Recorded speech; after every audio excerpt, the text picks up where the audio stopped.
Into topic and in a traditional way. Before going to the topic traditional, if anyone is having any other special question or any special topic or any other idea, I would like to take few minutes for that before going to the appointed topic. Sarai Bante. Yeah. Niranja here. Yeah. Bante, we have received 2 questions for today's session. Yeah. You may proceed, please. Yes, Bante. This question actually received last week, but there was no time to present it. I'm presenting it today. Good. Avasarai Bante, this is a statement related to sermon last week morning. I can see that the more I'm mindful, the power that the observed object has over me transfers to the observing nature, gradually being formulated as the practice moves forward. However, the process is not linear, and it is not a process that I can predict nor control. The part of the brain or the mind that implements this function is itself working on its own, and its advancement or depreciation over time is not within perfect control.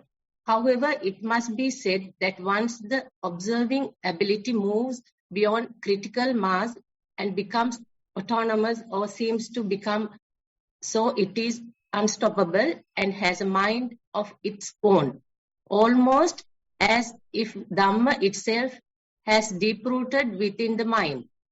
May the Bante and all in the audience receive infinite blessings of the Triple Gem. End of the report, Bante. Yeah, it need no any kind of answering. It's a statement. So statement is based upon the assumption things must be under my control. It is been disproved. So therefore he is lamenting. I thought it is under situation controlling, but day by day I understand it is not under control. But it is not a regrettable kind of a report, just reporting. That's a part only I can appreciate. But still I see the immaturity, I see the necessity for the continuity. Please live up to that point with the new values, new likings and dislikings, just acceptance. Just acceptance. So this is halfway through acceptance, halfway not. The words used and the presentation used, halfway still regretting, things are not under my control, and still say my mind, my thinking, my base. So nothing happened, your base is being dissolved, base loses its boundaries, that's the part you can't forbear, that's the part you can't comprehend. Your language can't comprehend, your rational mind can't comprehend, your inferential knowledge can't comprehend, your deductive knowledge can't comprehend. So far we all are keeping the inferential knowledge and the deductive knowledge as the supreme. But day by day when you are practicing, it disproves by itself. So you are losing the argument, you are losing the theme, you are losing the benchmark, you are losing the pivotal point, you are losing the center. Very difficult to express in letters, express in language. But lucky, we try our best to communicate which is not communicable. So therefore, safely I can advise, if at all advices are necessary, please continue with this, and that is we call new livelihood. This is the paradigm shift. This is the new way of thinking. Please continue and share with us. Yes, Bante, the second report. Sitting. Primary object, rising and falling, is very subtle. Most prominent is strong energetical movement inside the head, as if energy fields were being pushed around. After 5-10 minutes of thinking or of being with the energy perception, I fall into unconsciousness for 10 minutes or longer. Thereafter, I try to start anew, but lose awareness again very soon. Keeping the eyes open also doesn't help. After many weeks putting up with this dynamic, I found that this situation is disheartening and makes me generally listless and robs energy. I decided to stop sitting for 10 days or so and to do walking only. After one day without sitting, I wasn't happy with the decision and started to make 10 minutes sitting, as this is about the time I can stay conscious. During these short sittings, first I connect with the primary object, which is rising, falling. It is very subtle, so sometimes not precisable at all. Sometimes I can feel subtle whole body breathing instead. But the awareness goes into intense energetical activity in the head, strongest in the forehead. Sometimes able to follow it very closely for a while. Sometimes I'm able to take the path which in the past has allowed me to transcend this kind of energetical activity and to go beyond, which feels like another dimension. But I am not able to put this into practice much at the moment. After about 1 week of this experiment, sometimes I can sit little longer than 10 minutes without losing awareness, and I hope to further extend these sittings, provided I can stay conscious. Respected Bhante, please advise how I can come back to a more proper sitting practice. Walking. I walk at least 4 times a day for 1 hour. More is sometimes not possible due to leg injuries. I note left-right, but often thinking takes over, more tendentially less than in earlier months. I feel the soles touching the ground and enjoy the sensation. I have to walk more gently and smoothly due to the injuries.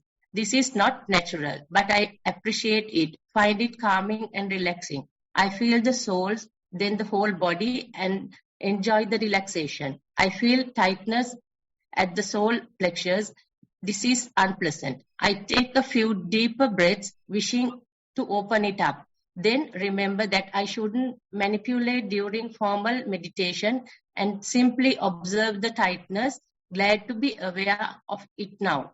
Sometimes there are distractions around to which I react by looking.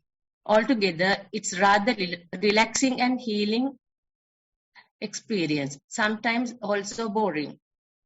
This morning, I concentrated on the sound of silence while walking. Then I can't listen to my thoughts at the same time. Respected Bhante, please can you give feedback and advice? Thank you very much. Thero Saranai. End of the report, Bhante. I will try to cite an example, hoping that will help release this situation. It's a communication problem. You know, there is a disease called epilepsy. People all of a sudden fall and get all the breathing tracts and the talking, everything blocks by the phlegm and completely collapse. So one doctor came and gave a lecture in the Subodharama. He told some people knows that I am in epilepsy. Some people completely do not know. He is completely unconscious. So he says if he is unconscious, it is recoverable. If he is conscious, he is cheating. That is a mental disease. It is incurable. So therefore, you have to, before treating, you have to understand while you are in the epilepsy, how do you call unconscious? How do you call epileptic? An epileptic fit. Fit, yeah. Are you aware of it? If you are aware, you are cheating. Incurable. But epileptic fit can happen, either you may die, but you completely forgotten.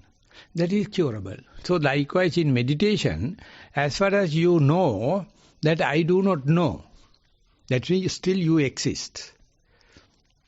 You say that 10 minutes you don't know what you are aware that you are completely lost, you are completely asleep, you don't know.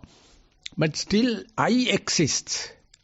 So one day if you understand properly, if I am correct, if you are ready to accept what I am telling, you will go into that completely. You are no more. So your whole report is to re-establish yourself, re-establish ego, building the broken ego and try to keep the ego sustainability. UN is nowadays talking about the sustainable development. They did not any development. They want to have the sustainability. This is the science. Buddha says there is no sustainable thing. Everything is just man-made. So therefore expect that is non-self. Difficult. We are in Satipasala also. We are learning and appreciating, sometimes recommending sustainable development, not to killing the environment and the society, the atmosphere, but to have the development with such, and then no development. But the West is killing, burning all the fuel, digging all the heavy materials. And they says we are not worrying about the carbon trade, and this is nonsense. Maybe utter nonsense, we don't know. Whatever it may be, in meditation you are slowly losing your ego, and your report is trying your utmost effort to reinstall ego. When you have difficulty in the crippling, in the walking, that's a very clear indication of the weakness of your ego. You try to patch it up. You try to patch it up what is losing the consciousness. So therefore one day you have to have the preparedness of your mindset before sitting. There may be some thought moments, not only unconscious, even awareness is not there. So that experience you can't claim as me, mine and myself, and difficult to put into letters, words. I accept it, but that is what we have to communicate through the communicable language. So therefore meditators can understand within 10 minutes you can go into that. It's not a big, long journey, but the thing is acceptance. Even if it happens, even you are a Buddhist, even you are with the correct view, you always try to reinstall yourself. That is the ignorance. That is because of the desire. But that ignorance, that desire, you can see under the light of mindfulness. That is the purpose of my talking now. So next time, try to do the same thing. But don't try to patch it up. Don't try to do patchwork. You see the old ceramic wares, they have cracks. More cracks, more they become old, antique. They become more antique, valuable. But the once broken, once fallen down, these are the cracks. They are going to shatter off. So going to pieces without, that's a one book, Daniel Goleman, falling apart. Going to pieces without falling apart. So your report is gone to pieces. Without falling apart, you try to recoherent, make it fix, make it your for complete ego, so that your effort is utterly in waste. But you have done it in a very craftful way. Listener can really understand how much you are re-establish ego. Every experience is denying it. Every experience is disproving it. But you, your best way, using your English and the grammar and your presentation, everything, trying to reinstall ego. So that is the what giving us also some kind of Dhamma. We are thankful. We are also doing the same mistake. So whenever we do, our friends must understand and help us to tell going to pieces without falling apart. We think going to pieces is always falling apart. It is not. You see, water become evaporated. Evaporated, still they exist. Again they can congeal and become water. Again they can be rectified. So likewise, you can be centered ego, egocentric, or even if it is scattered, the so-called ego, it is a falsified concept, that again it can come together and again dissolve, again come together and it is dissolve. your part, you are very, very threatened. You are very, very disturbed when it is going apart. But it says, even though it is going to pieces, not falling apart. So then only you can live on the earth. Otherwise you are trying to live. You are dreaming. You are fantasizing. I hope I am not nastically critical you. I am happy that you are put into words. But I have something to say. That's to say, go with that prepared mindset. Don't try to re-establish the broken away pieces, and try to see even without pieces, even if it is going to pieces, not fallen apart or not, experience is contented. Contentment is there. So therefore you can experience something beyond yourself that you can do while you are living, not after the death. So therefore that message is there in your report. I hope I did something constructively. So we are happy to listen from you time to time. Those are the 2 reports, Bhante. Okay, then we have taken about 10-20 minutes. So seeing that there are no more remarks, I would like to invite Venerable Buddha Rakkita and to present the today's text to the discussion and to proceed the discussion, please. Last week also we did it. We did it. You were not there, so we did 2 stanzas. I heard you wouldn't. Yeah, that is what. You were here, but no, the message has not gone to you. But we got together. Without the speaker, we run the parliament. No harm. We appointed the assistant speaker. Chandratanaru appointed him as the assistant speaker. So we. Where do you want me to continue from? So can you give me a hint? Kanda. Asatang. So we have completed the Kalavivada. We have now go to, what is the sutta? We are Purabheda finished. We went to the Kalavivada. And 4 stanzas, first 4. So that's the question and answer. Yeah. This is a question by question. According to the answer, he is phrasing a question. You have to start. Chandonu lokasmin koto nidana, vinichchayo chapi koto pahuta, kodo mosa vagga vajjancha kata katancha, ye chapi dhamma samanena vutta. Chandonu lokasmin koto nidana. The desire started from what? That's a 4th. Okay. From what in the world does desire originate? And from what do judgments too arise?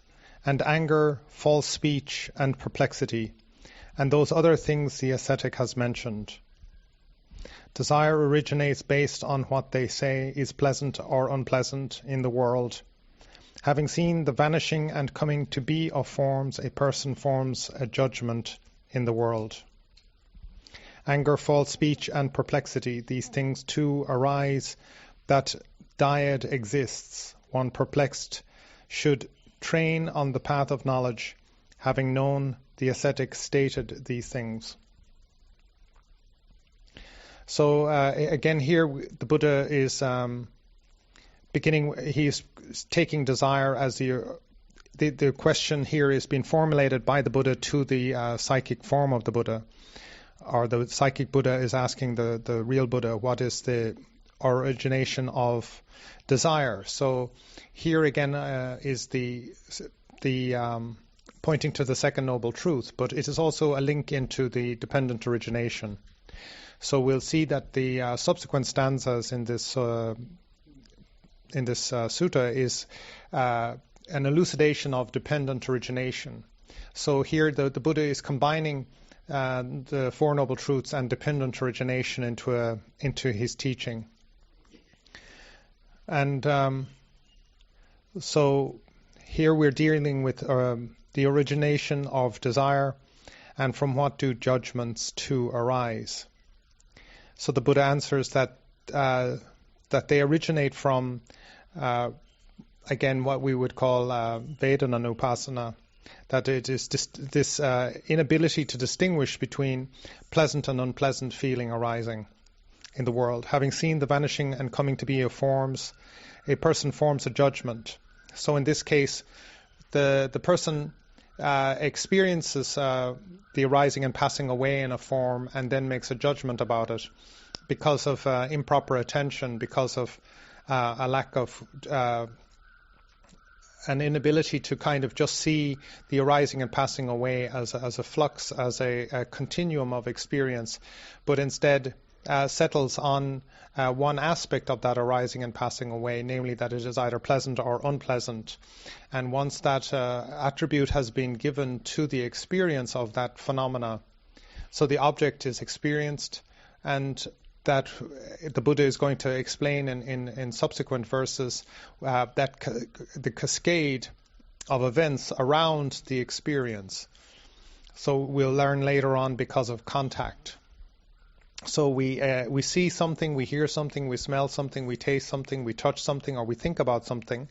The object arises in our mind continuum, and then we label it, or we value it in a certain way. We judge it. We judge it as pleasant or unpleasant. And it's amazing how the exact same object can be experienced as pleasant or unpleasant. The same person can experience the same thing as pleasant or unpleasant just at different times. Or two people can be looking at the exact same thing and one experiences it as pleasant and the other experiences it as unpleasant. So you can see there's a judgment process involved. And that judgment is arising because it is arising and passing away, and it's a very quick process, this arising and passing away. It takes a lot of careful awareness and also of concentration of the mind, or calm and peace and stillness of the mind, to pick up the flux, the natural flux that exists in all objects, to be both in the experiencing of the object and the perception of the object. So the object itself is arising and passing away, and the experience, the person perceiving it, is also, their perception is arising and passing away. So with this, there's a kind of a quick fix that the mind comes to. It jumps to a conclusion, a judgment, that the thing is pleasant or unpleasant, whereas in reality the thing is just as it is. And it doesn't necessarily have a quality of pleasant or unpleasantness. That quality is added by the mind as a judgment. So, for instance, if I see a chocolate cake, I might decide to myself that that's pleasant, or I might decide that it's unpleasant. And I could decide that it's unpleasant because I've already eaten chocolate cake and I don't feel like having any more chocolate cake. Or I might be hungry and I might see the chocolate cake and I might decide that that's delicious and it's very pleasant. So the exact same object, the chocolate cake, can have a quality of pleasant or unpleasant depending on the subject's, the perceiver's own condition of mind. But in reality, it's just a chocolate cake. In reality, the person is just seeing the chocolate cake, and in reality, they're adding a judgment of like or unlike, or pleasant or unpleasant, to the object of the chocolate cake. So this is the origination of desire. That desire is just arising, and it arises very naturally, and we add these judgments. So anger, false speech, and perplexity, these things too arise when that dyad exists. I mean, when this dyad, meaning whenever we have this basically choice to label something, to judge something as pleasant or unpleasant, as long as we are judging things, as long as we label things pleasant or unpleasant, we will have anger, false speech, and perplexity. And then the Buddha specifically mentions that one perplexed should train on the path of knowledge, having known the ascetic stated these things. So here again, we have three conditions really. We have pleasant, unpleasant, and neither pleasant nor unpleasant. So this can be perceived. In anger, we say, I don't like that. And false speech is something like, yeah, it's really delicious, when I don't really mean it's really delicious. And perplexity is, whatever. It's all the same, when something may not be all the same. Something may be beneficial or not beneficial. Something may be skillful or not skillful. Whereas perplexity will be, it's all the same and it doesn't matter and there's no difference. It's an inability to distinguish. And one of the hallmarks and qualities of wisdom is that it distinguishes. It can distinguish. It can see that there's a subject. It sees as an object. It knows things as they really are. It knows a chocolate cake is a chocolate cake. It's not necessarily a pleasant or an unpleasant chocolate cake. And that wisdom is knowing, oh, I feel hungry, or I am rather full, so I don't feel like chocolate cake right now, or I'm really ravenous to have chocolate cake, and how this is skewing my judgment and perception of the same chocolate cake. So perplexity is, it's all the same, and very delusional state of mind. And if one is deluded, then this is a very difficult state of mind to educate or to teach or to train or to cultivate wisdom in. So anger sees the fault or the flaw in something. So to some degree, anger has energy. Anger sees the flaw, and wisdom also has energy, and wisdom also sees the flaw. And the distinguishment is that anger is sort of bouncing off of the thing. It's not able to penetrate with wisdom and insight into the nature of the object or the relationship between the object and the person perceiving the object. So that is anger, but it's close to wisdom, and to some degree anger can be a basis for wisdom if you're able to transform the anger. But perplexity is very delusional. It's very, very hard for a person who's completely perplexed or blur or tuned out, not interested. It's very hard for them to cultivate their mind. And false speech is again related to delusion. It could be just simply, false speech can come up in all kinds of ways where we say, oh, it doesn't really matter, and it's sort of diminishing something that is significant. For instance, that can be false speech. In particular, false speech is referring to lying and slandering and divisive speech, but also it can be just backbiting and kind of gossiping. But internally in the mind, everything kind of begins with this quality of speech, where we direct our mind towards an object, or we direct our mind away from an object, or we sustain our mind on the object. So this is called vitaka and vichara. So this kind of inner speech of the mind is very important. And when we have falsity of speech, then that can also reflect in our own inner speech. So speech is considered very, very important within the Buddhist teachings, that we have straight speech, we have correct speech, because we're aligning our external speech with our internal speech, and speech is very close to the nature of the mind. So falsity of speech is to be avoided, because we're giving our own mind the wrong instructions. So perplexity is particularly highlighted here by the Buddha, because it's very difficult. You really have to arouse great effort if there's perplexity and doubt. And it's notable that the first stage of enlightenment is overcoming perplexity about the teachings itself. So doubt is eradicated by the teaching. Doubt about the path, doubt about the teacher, and so forth is eradicated in the first enlightenment step. So this perplexity is not a huge hurdle in many ways. For instance, anger is only banished by the third stage of enlightenment at anagami, whereas perplexity is banished by the first stage of enlightenment. So perplexity is nevertheless like in a way the biggest problem, because that's the one that everybody has to get over, the first threshold. Once you get over perplexity, you can work your way towards getting over anger.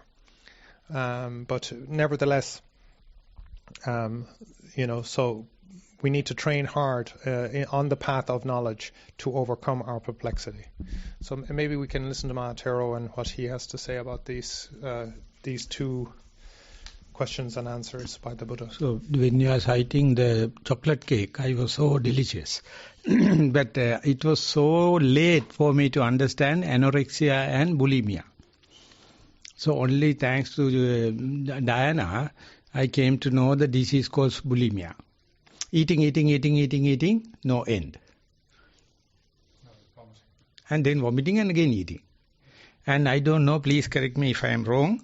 In the Roman palace, there's a room called vomitorium. You can go there and vomit and come back and again eat. And then the other part is anorexia. Anorexia, we get the very good smell of the food, you get vomitish feeling. Because you want to get slim. You hate nourishing and carbohydrate full food. Anorexia.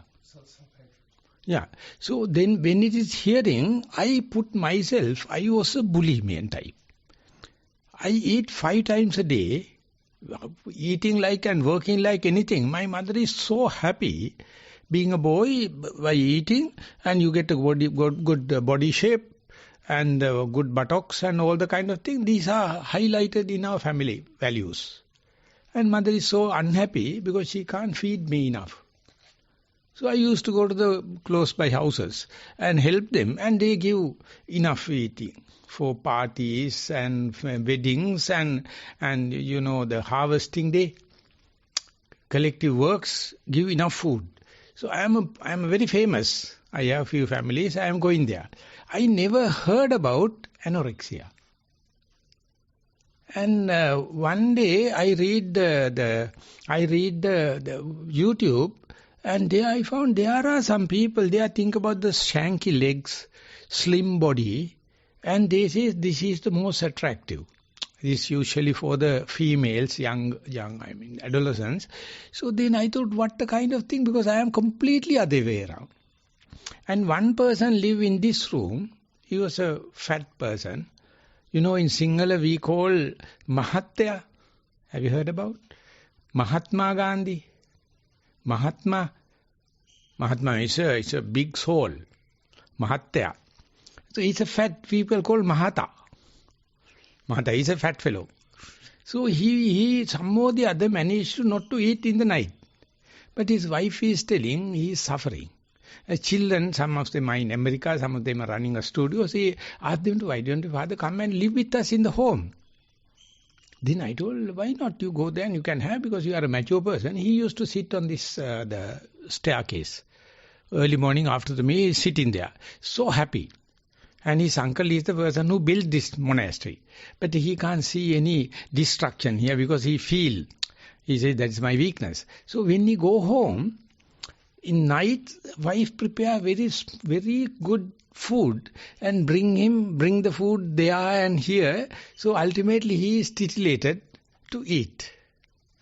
Now he hate the wife, he hate the food, but he eats.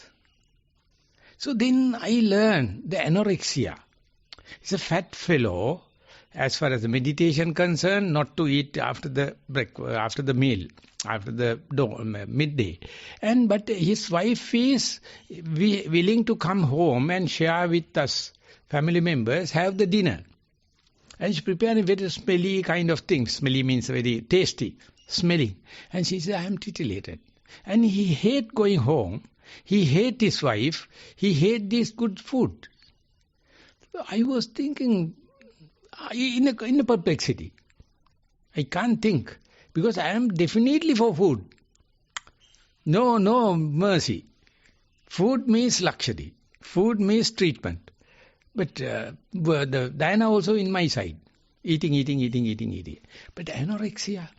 You use the term anorexia for self-mortification, kind of a broader view. But I learned the term anorexia is hating nourishable and tasty food. Because they are happy with the shanky legs and the slim body.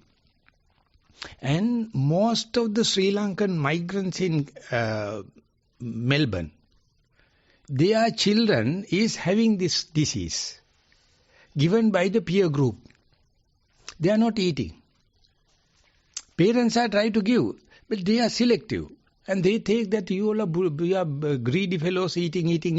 I am thinking about my slanky legs and the slim body, and you all are not supporting. You see, same chocolate cake.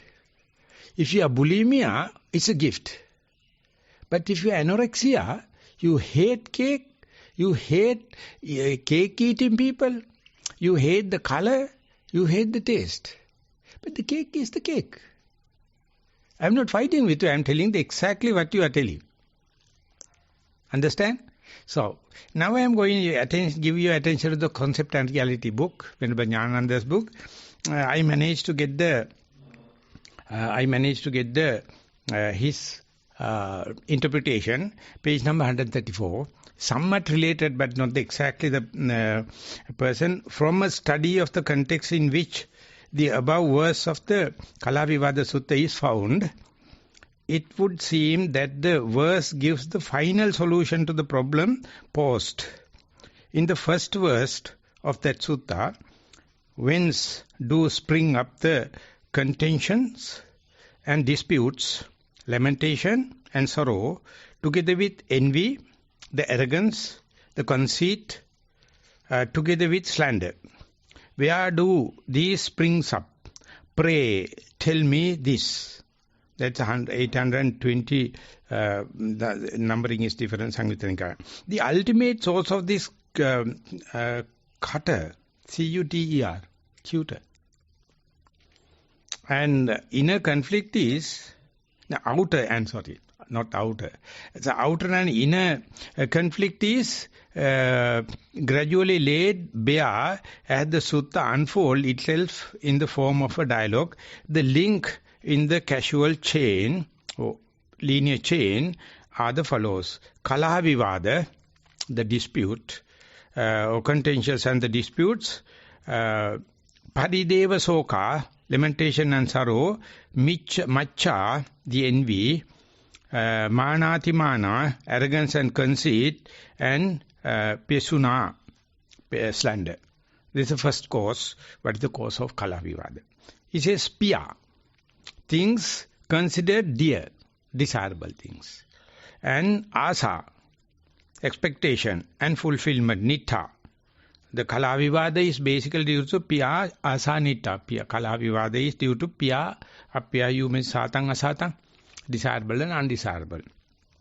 And chanda is the desire, and the vinichaya, judgment, koda, anger,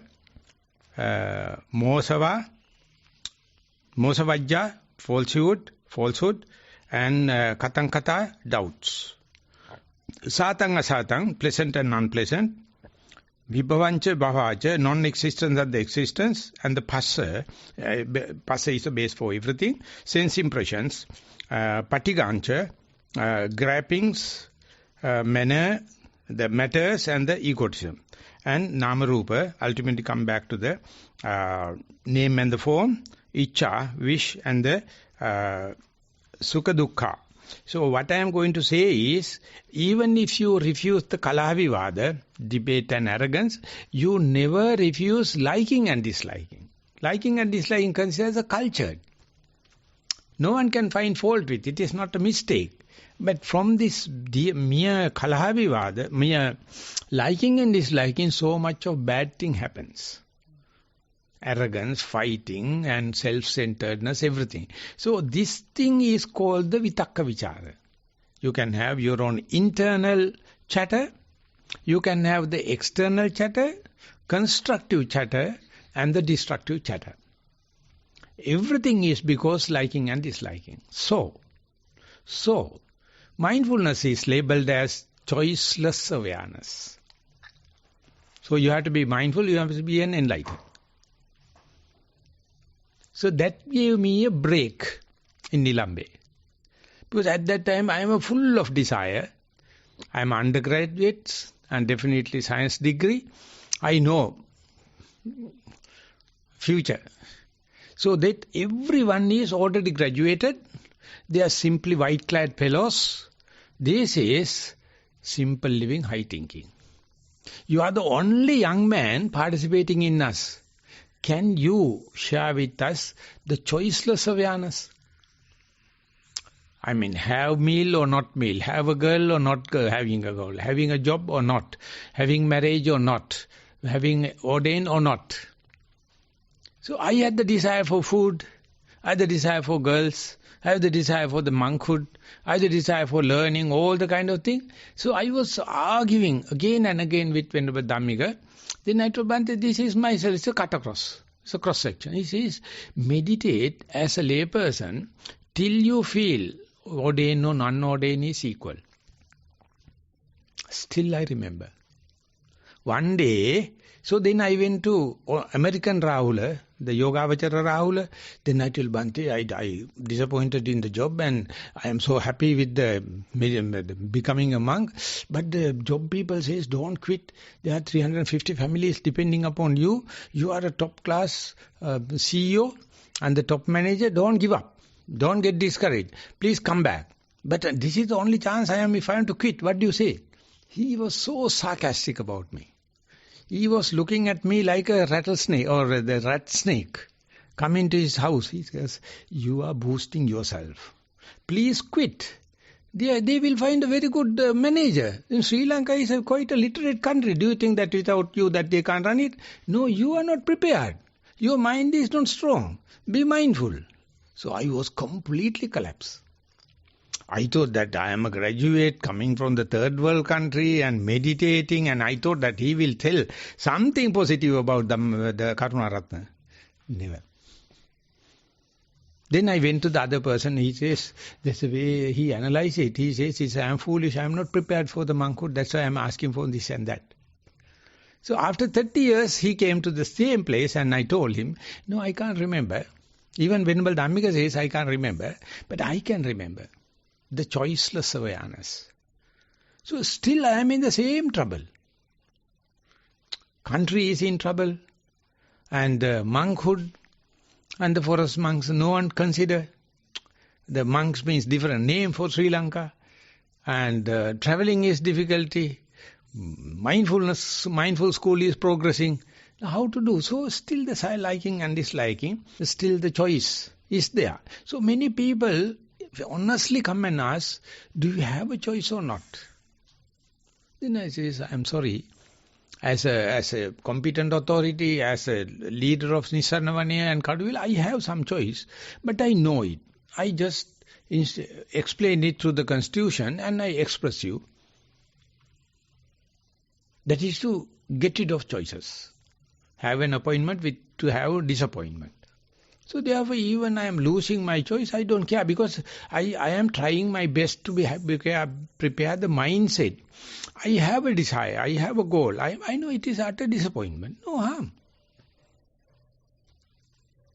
I am a fully active person. No one can explain why I am so busy. I never waste even a single minute.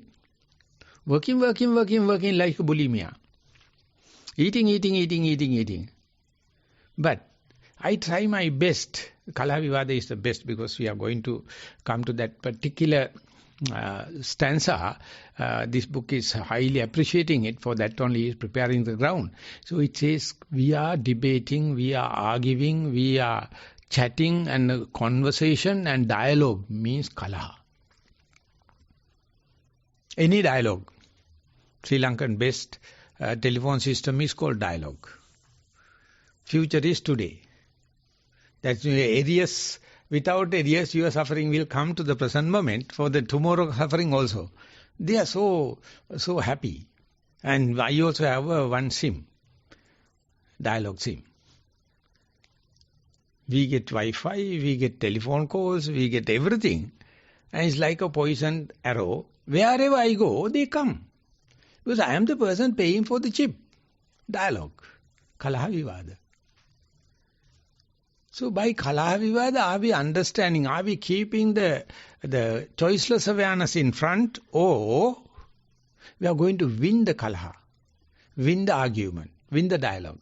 Winning means you are selfish. You boosting your ego. Politicians never can think about. I don't claim that politicians are not mindful. They are mindful sometimes. But the politics means, good or bad, you have to win. So it's a jargon. It's an articulation of words, and all politicians, all missionary works, utter bullshit. They have nothing inside and they are just arguing. So people understand they are selflessly arguing, telling they are for the country, they are for the patriotism. Nonsense.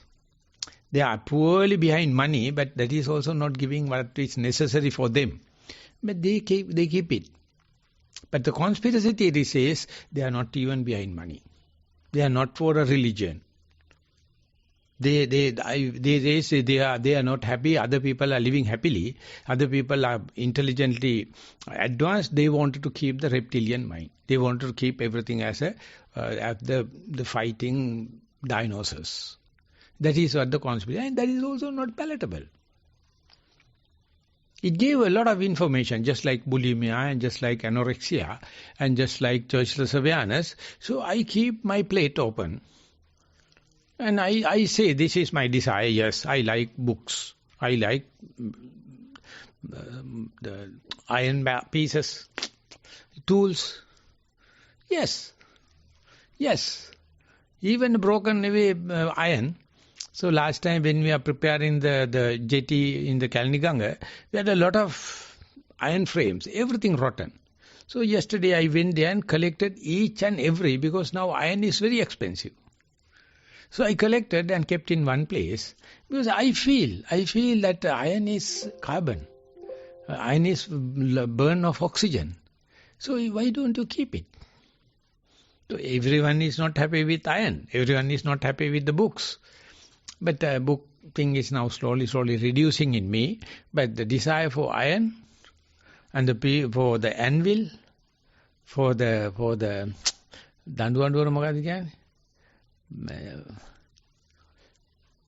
how do you call these things are making my life so organized. You know anvil? How to beat the iron pieces and how to press together. Wise. Not W, eh? Sounds like it. And for Sinhalese, yes. That is V-I-C-E. Yes, V-I-C-E. So it is, for me it is W-I-C-E like. W-I-S-C like. Wise. So I bought 2 sets. And wherever I go to the workplace, whenever the anvil is available, when the vice is available, I am the king. I have no any fear for the iron. So that is kind of a desire. So I ask young children when they come to the Satipasala, do you like iron work? What do you mean Bhante iron? Please come. This is what? There are fireplaces, heating iron and chopping and all the kind of thing. So they take the saw for the iron, cut all the woods and the saw is finished. And they are wasting it, then I feel very happy. Because in my young age, I never had that kind of a chance. They are doing all the wastage of good equipments, sometimes damaging them. So I just observe, I keep them and observe exactly the same my young age. Exactly the same. They never talk with me then onward. Because they have never seen such a thing and they are happy and mother is coming and waiting, father is coming and waiting, grandmother is coming, but you see, they are in heaven. Because they are desire. So as far as I say, what I am going to say is, as far as you know, you are with this desire, others will sympathize you. You have to tell, yes, I am biased. I am biased to that.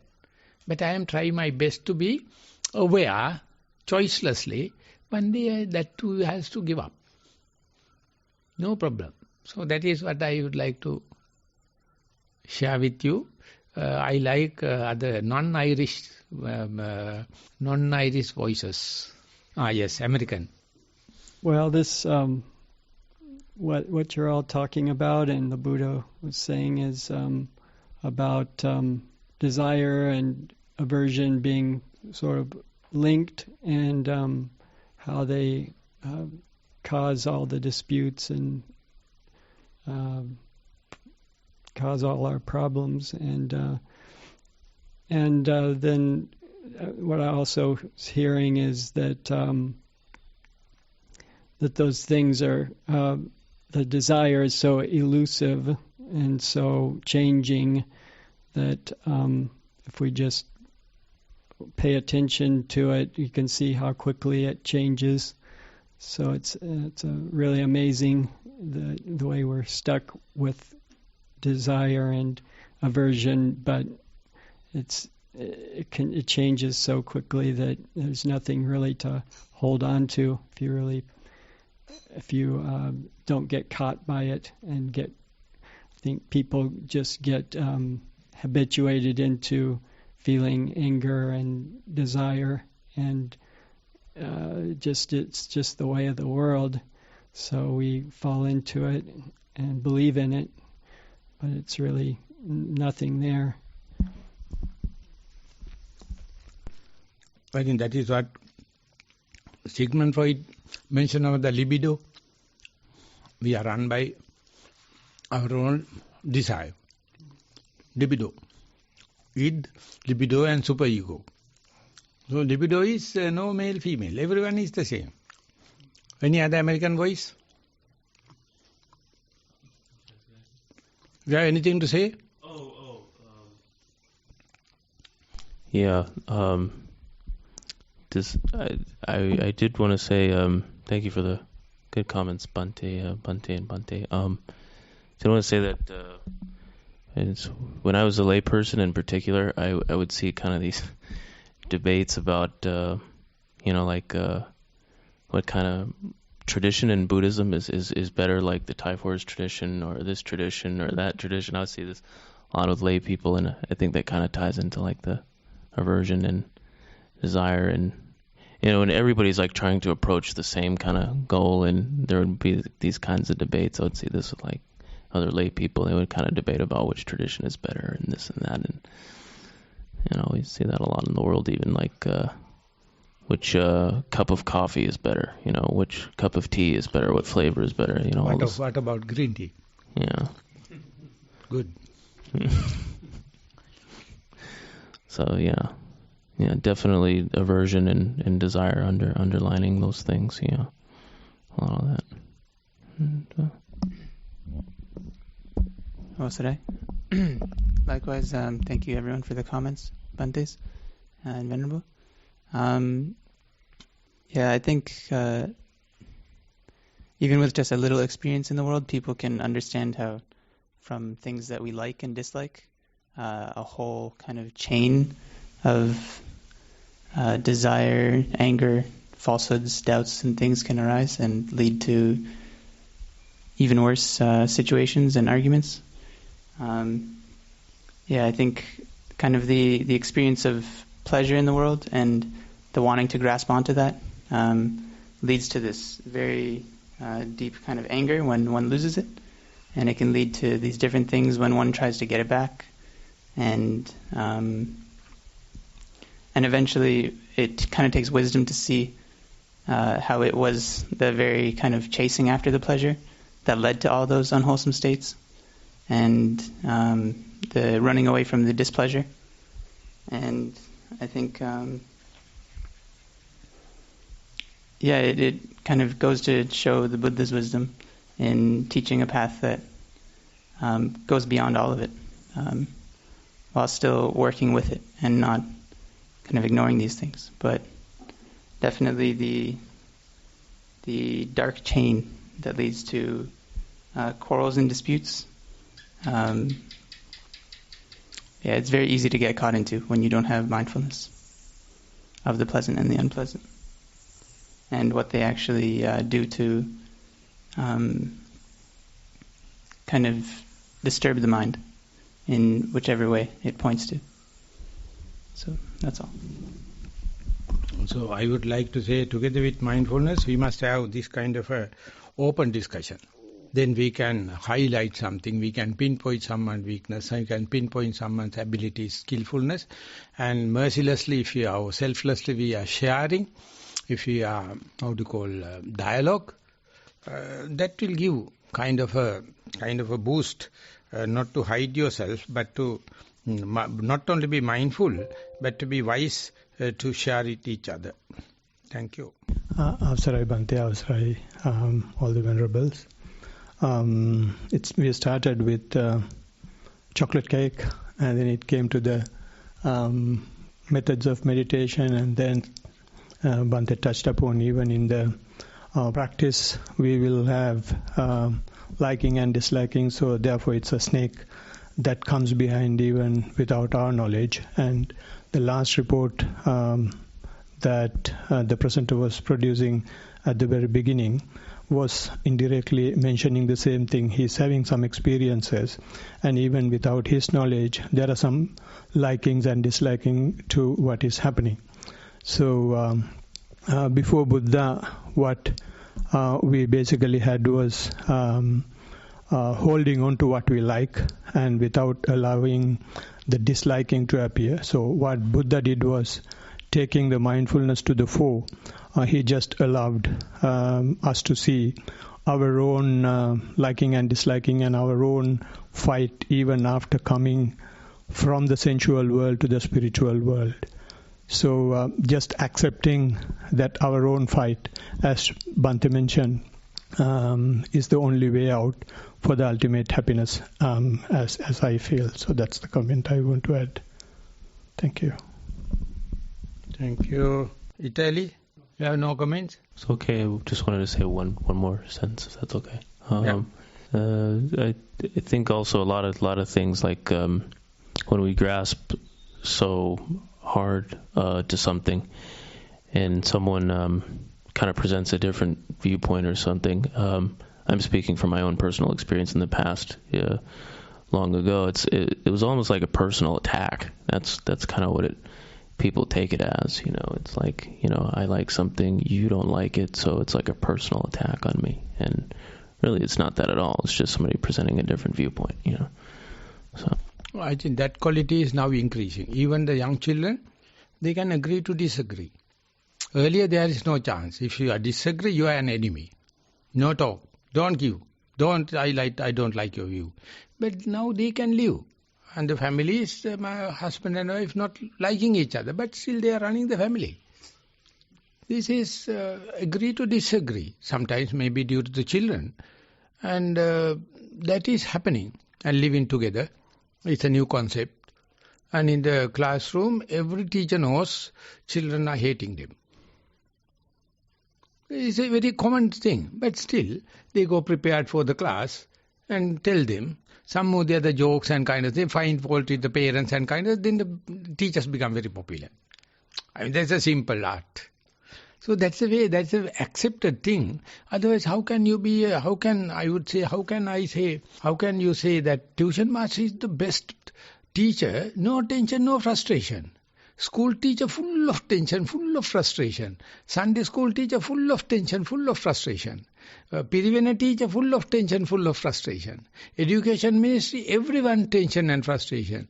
But the tuition master, taking money also, in Sri Lanka, everything is free. But he is popular. And over there, teach children not learn, but they know how to love each other, have love affairs. That's why they are going to the private classes. And now, even the Sunday school you can't have, because children come and say, Bhante, till 9 o'clock I can have, 9 o'clock I have a tuition class. So the teacher says, Bhante, we are doing all free. We are going to give the sadachari, no moral time, but they happy to go to the, why? Because the tuition master knows how to attract children, collect money. But you fellows not teaching mindfulness. Now, tuition masters are asking, Bhante, what about teaching us mindfulness? And I do, why not? Because many children definitely go to tuition classes. You can teach them mindfulness. So mindfulness give a kind of a cut across. The teacher's tension, parents' tension, child's hate, and tuition master's love. But anyway, the mindfulness can go like a thread. So therefore, the mindfulness is having, I am not telling it is an ultimatum, but to start with is giving a kind of a gloss over. or I try give a plastering about the problem, we get a new stage whereby you can rethink, understand the parents are in frustration, teachers are in frustration, politicians are in frustration, police is in frustration, education ministry is frustration, but still they love jobs. So this is very common, very accepted thing even in social media. So that's a kind of evolution due to the artificial intelligence, due to the communication. People are ready to accept how to agree to disagree. I think that's a good way of, good feature in our time regarding discussions.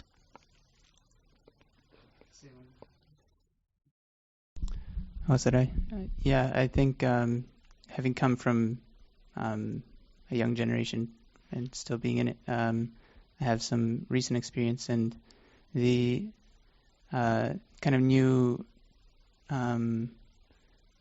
fashion of kind of getting along, and everyone kind of seeing the similarities between each other has, of course, a lot of benefits. And I think that with wisdom, it can lead to a very good and kind of prosperous generation. But at the same time, without that wisdom, it's quite dangerous, because one thing that I've seen almost all youth agree on is the seek for fun and pleasure at any cost. And so what I saw is a lot of people, they would kind of come together and be able to agree on single things, which is just basically sensual pleasures. And that's what kind of most people would agree on. And so if we can have that new kind of attitude of agreeing to disagree, but still using wisdom to know actually what's beneficial and what's not, then it can lead to very good. And if we don't, then it can lead to harm, because the kind of the heaviest and most weighty similarity between all beings is our ignorance and our craving. And so if we all agree on those things together, then the world will keep going in that direction. So I'm very grateful to be around people who are going in the other direction and to be working towards that, because that's what we need to agree on the most. Thank you. So that is why we are having English medium discussion. No two one is same in the same idea. Many diversified ideas, but still 1 hour we are sitting. We are fighting. I fight exactly same in the animals in a group. When they are living, they have to put up with undesirable thing, but still they are in the group. The monkeys and they are always culprits. They are naughty fellows, but still they can't leave the group. So leader is always looking at, but he is the essential part and partial in the group. So likewise, wherever the foreigners are there, we are having kind of a full meal diet. As you like, you can share yourself. And so I learned it, of course, Nissarana was the same from the beginning. So when I was in Panditarama, so much of people, they have no idea about Buddhism. They don't know how to wear. They know how to worship this thing. But Sayadaw is a full traditional. So few days time, this is, your way is okay.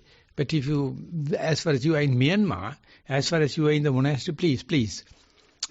Always close your knees, don't expose knees, and you must be white clad. Likewise, and ultimately they agree. They become accepting. So there was one Vietnamese monk, and he says how to open an umbrella. Just before going to the Pindapata, he told, please, it's a very young monk, and I was very senior, and he is demonstrating how to open an umbrella. He says slowly, mindfully, silently, otherwise you will break the umbrella. It's given by the center. So you have to understand this is such a poor country. Not in any other place on the earth won't give a torch, the thermos flask, the umbrella, and everything as a part and parcel of the room. But please use it. So next day I ask, each year, can you do it without becoming boring? It's a very young, very pleasant, thin monk teaching about 100 yogis and the monks how to open and how to go into the dining hall, remove your slippers and wear the slippers pointed for the dining hall. Keep it in an orderly manner. And when you come back, don't rush. Keep in it. Then I told her, I don't feel boring. No, but they tell you something. The way they adopt into next day. Otherwise, we feel like you are coming from the zoo. They are behaving in such a rascal way. But the soon you explain, next day, these people come accordings. This is such a beautiful thing. But otherwise we can say, he's that bugger, he do not know how to pay the respect to the Buddha, how to sit in front of the sayadaw. But they don't know. You have to tell them without considering just a general advice. And that is exactly thing happen when we go to the prison. And the utmost murderers, they are so sensitive. If you tell something touchy, they start crying. We thought they will come take a knife and stab you. No. And drug addicted people. And abused children. Very difficult to touch them. And if you are touching, the mindfulness is the balm. When we give, don't worry about it. You are not a criminal. You are a human. As far as you can sit, as far as you can walk, as far as you know you are walking, that's the biggest. They start crying. Because no one is thinking even to give mindfulness to them. They give a number instead of the name. They give a plate. You go on the plate and serve yourself and eat. And so much people looking around him as a culprit. But no one says, still being a prisoner, in prison, you can be mindful. Even you are a prostitute. A lot of girls are coming from the sauna. මොකක්ද කියන්නේ sauna වලට? Sauna bath. They don't know what they are doing. Ultimately, police catch them and put into the kaduela. They are beautiful girls. This is Bhante, we have done a wrong thing. We don't know. That is a social situation. We are very young girls from the house and we got money. And now we are in mindfulness. What a blessing. It's a punishment. What a blessing. Please let us come whenever necessary. And the Montessori teachers, they are also beautiful young girls. And this is Bhante, from morning to evening. We are having such a fight because one boy or girl is enough for whole family. But they are looking after 30 odd.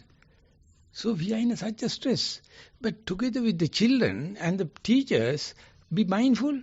You won't believe, one teacher has organized a Zoom class for grade age 5 children. From morning 4 to 5. Daily houseful. In Zoom. 100 children come and they are sitting. When Dhammajiva is giving, he says, I can't believe, Bhante, can you give me more facilities for 300 children? Because Zoom is allowing only 100 children and it's houseful. No one think such a difficult situation, mindfulness can be applied. But apply and see the way they catch. Unbelievable. So there it is a message for the mindful master trainers. It's a blessing. It is not it is not outdated, fresh. Okay, now it's time up, Sudhu Amdru. Thank you very much for all the opinions. So that's the end of the discussion. We are going to go for Pindapat.